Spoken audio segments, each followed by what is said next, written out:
We have breaking news out of the White House. I want to go straight to Caitlin Collins, who is reporting that news about Chief of Staff John Kelly. Caitlin.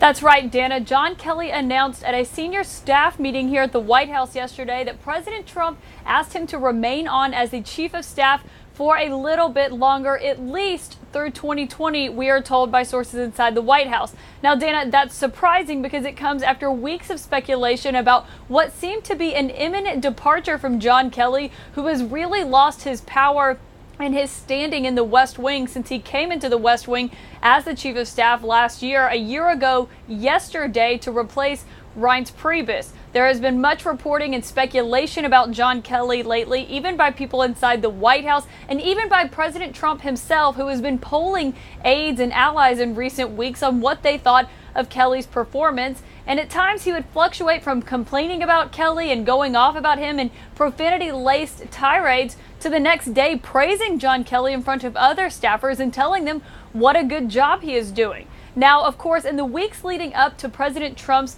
swing through Europe, where he caused several chaos in the steps along the way, not only in the United Kingdom, but also at the NATO summit in Brussels, and during that infamous summit in Helsinki with Russian President Vladimir Putin. Before that trip, Dana, aides thought that John Kelly only had hours or days left in the White House. But they said afterward that the chaos of that trip helped cement his standing in the West Wing because it meant the president needed him a little bit more. And now it does seem as if the president is seeming to express some confidence in John Kelly, even though there was rampant speculation about his departure. One moment that really shows this, Dana, was yesterday in the Oval Office as the president was swearing in the new Veterans Affairs Secretary, Robert Wilkie. He gave John Kelly a shout out, something we haven't seen him do in recent days, saying that it was his 1 year, and Kelly smiled and saluted the president in return. And now with this latest reporting that he's sitting here asking John Kelly to remain on as Chief of Staff, he seems to be expressing some confidence in him.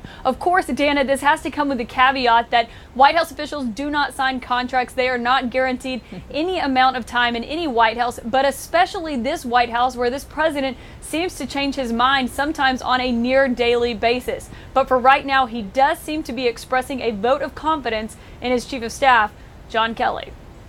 Caitlin Collins, thank you so much for that great reporting. As always, appreciate it. Back around the table, Jeff Zeleny, you are our senior White House correspondent. You are there every single day. What does this say to you? I'll just say, as I ask you that question, just my initial take on what Caitlin was saying is that for somebody who is known to be apolitical and not have a political bone in his body, meaning John Kelly, this is very shrewd politically to get it out there that the president asked him to stay till 2020. No doubt. I mean, this was said at a senior staff meeting as Caitlin was reporting, and this is John Kelly doing what he does is manage the staff. He is very much the staff part of the Chief of Staff, and he is sending the word to senior staff that, yes, indeed, the president has asked me to stay. So for all of those in the room who may not like me, I am here to stay till 2020. Now, as Caitlin said, no one at the White House signs a contract.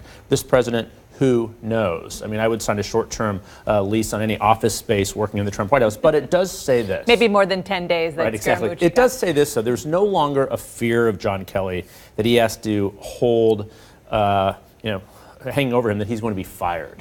He now has to make the decision how long he's going to stay. And up until now, there haven't been any lines that have happened that he's frustrated at times, but he is invested in this. But his portfolio, as you were saying about politics, it's so much smaller than it was. And going into the midterms and then into 2020, the president needs someone to sort of run the back of the house and keep, the foreign policy, other stuff running, not politics. So Chief of Staff, but he's not as strong as he was coming in.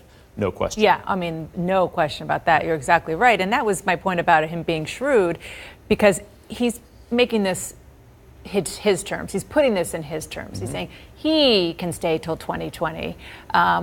But it doesn't necessarily mean that he will decide to stay till 2020, right? I think, that's exactly the point of this.